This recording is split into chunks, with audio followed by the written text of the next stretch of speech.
In this example, we're going to look at the journal entries for a business, and then we're going to prepare a trial balance and financial statements after journaling and posting the transactions. So we're going to take each one of these transactions one by one. So in the first transaction, we have that the owner invested $100,000 cash, office equipment with a value of $5,000, and $60,000 of equipment for common stock. When we have multiple accounts in one journal entry, that's called a compound journal entry. First, we're going to start with the cash. And we have $100,000. Then we have the office equipment, and that is $5,000. And then we have drafting equipment, and drafting equipment is $60,000. Okay, then we have the common stock, and I just indented the common stock, so I'm actually going to indent it just one more. So this is the indent feature right here, and that is because in a journal entry, you indent the credit entries. So in any journal entry, the debits have to equal the credits. So in this case, I'm just going to add these three together, and that is my credit entry. Okay, now I'm going to post these to the T accounts. So we have a debit for $100,000 into cash, and a debit for $5,000 into office equipment, a debit of $60,000 into drafting equipment. I'm going to remove that bold. And then we have common stock up here. So we have a credit of $165,000 in common stock. Okay, now to our next journal entry. The company purchased land worth $49,000 for an office by paying $6,300 cash and signing a long-term note payable for $42,700.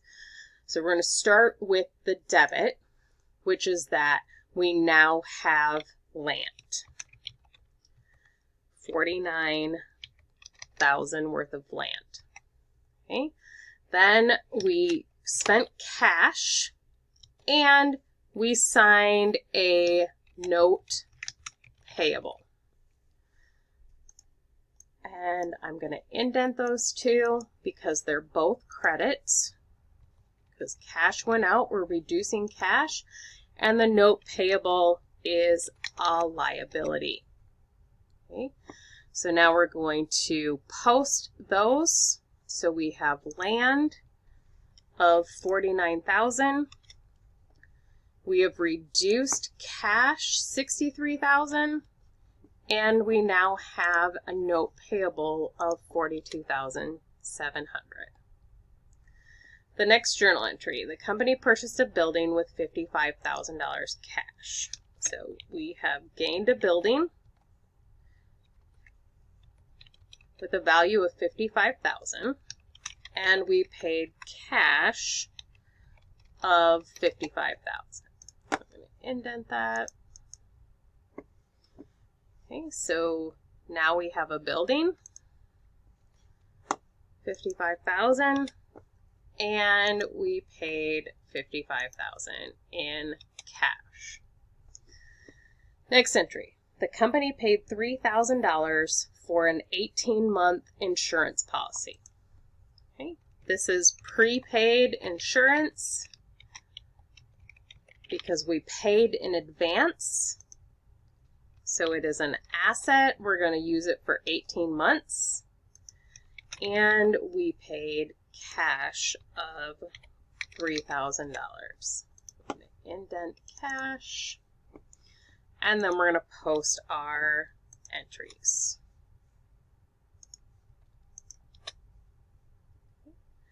The company provided services to a client and collected $6,200 cash. So we collected cash, so we're increasing cash, which means that cash is the debit. And in this case, service revenue is the credit. Make sure that we indent that. So now we have received cash and we have service revenue. So we've done that journal entry and posted. You notice that I didn't post down here on the next available line for cash. So in the debits and the credits, you just post them as they happen. So now we purchased $20,000 of drafting equipment by paying $9,500 cash and then signing a note payable.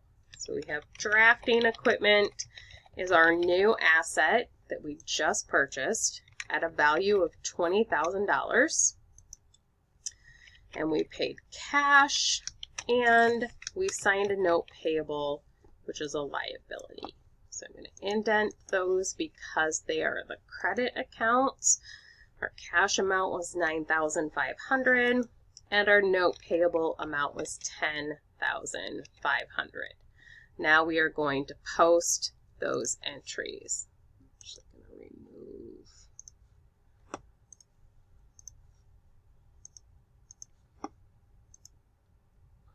So $20,000 additional drafting equipment. We paid $9,500 cash, so we credit the cash, and then we're going to credit this note payable account. Okay. Now we completed $14,000 of services for a client. The client has 30 days to pay. So when they have not paid us yet, that is called an accounts receivable.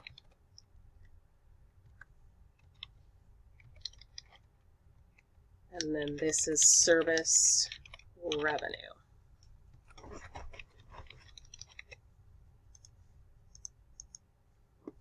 Okay, so we will post those. Debit accounts receivable for $14,000 and credit service revenue for $14,000. Then we purchased $1,150 of office equipment.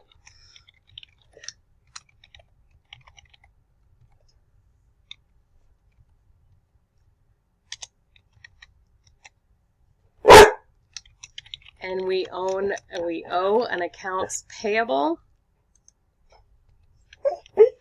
Okay. And we're going to post both of those. So we are going to debit office equipment for $1,150 and credit accounts payable for $1,150. Okay, next, we completed $22,000 of services for a customer on credit. So this is accounts receivable.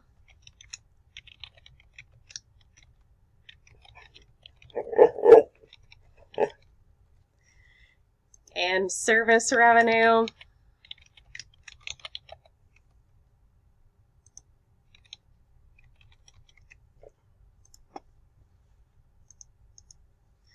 So we are going to debit accounts receivable for $22,000 and credit service revenue for $22,000.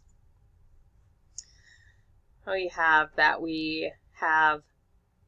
TV advertising on credit for $1,333. So now we have our debit, in this case, is advertising expense.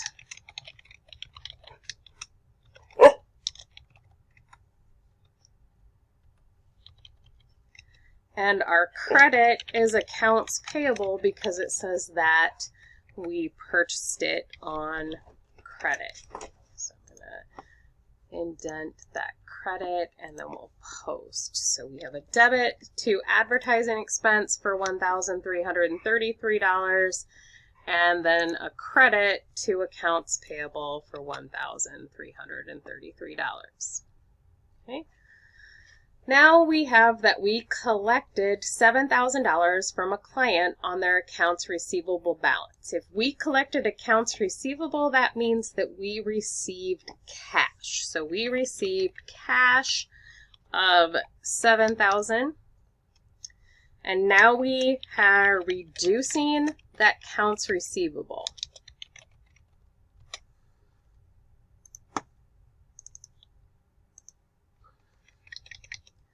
So we will post that transaction. We have received cash of $7,000 and we have reduced our accounts receivable $7,000.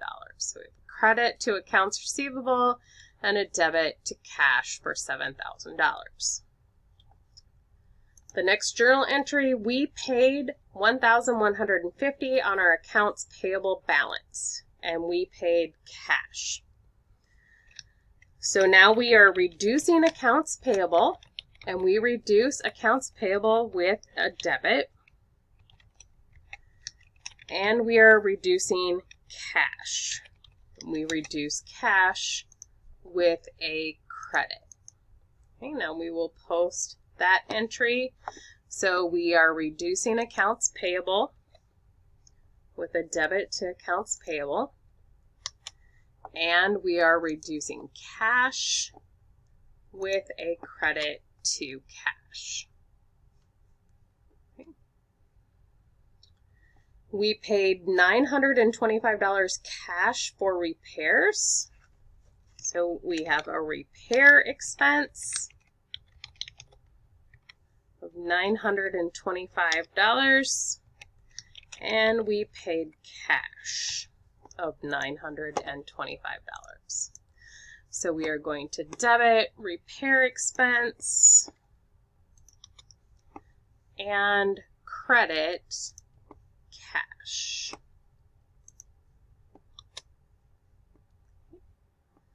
Just a couple more. The company paid a $9,480 cash dividend.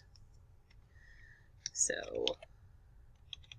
we paid a dividend with cash, $9,480.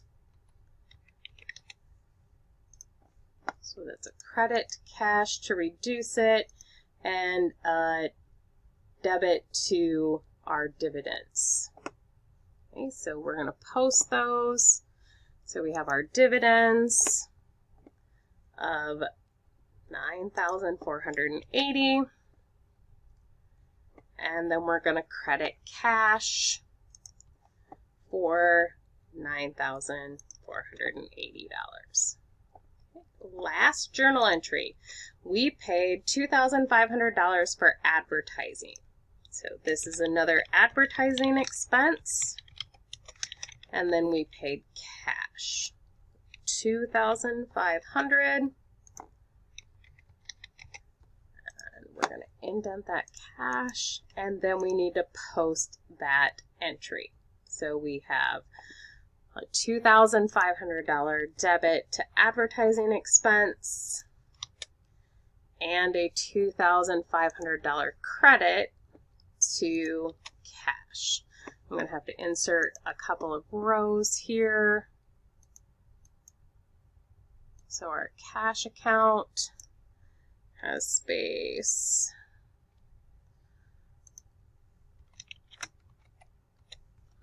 Remove that. Okay.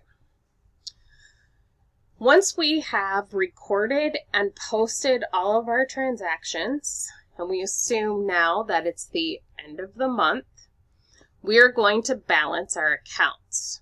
So what we do is we take I'm just going to do some formatting here. So now what we do is we put a line at the bottom of the account, so bottom border, and we know that cash has a normal debit balance. So what we are hoping is that the cash balance and debits is greater than all of the credits out. So we are going to sum all of the debit side minus the sum of all of the credit side. Okay, and we are going to do that for every account. So the sum of the debit side, we'll do the assets minus the sum of credit side.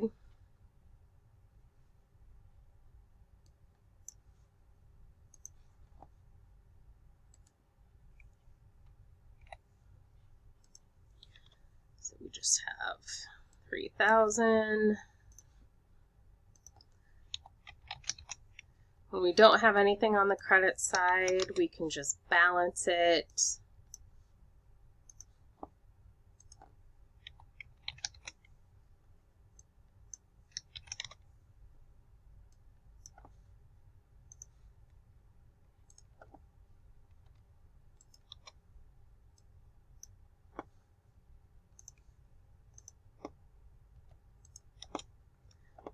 Now we're going to sum our liabilities.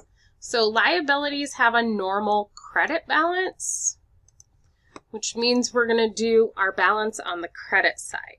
So now we're going to sum the credit side minus the sum of the debit side.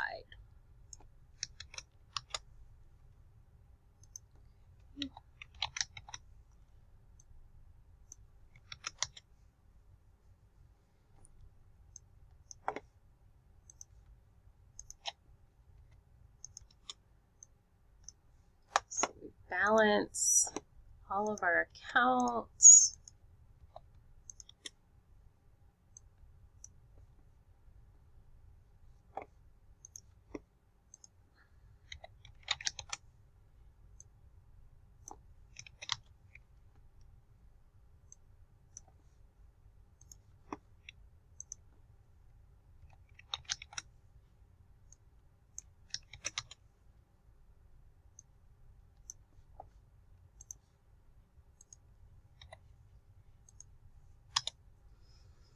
Okay, so now we have posted all our journal entries. We made all our journal entries. We posted every single one of those journal entries to a T account, and then we balanced our T accounts.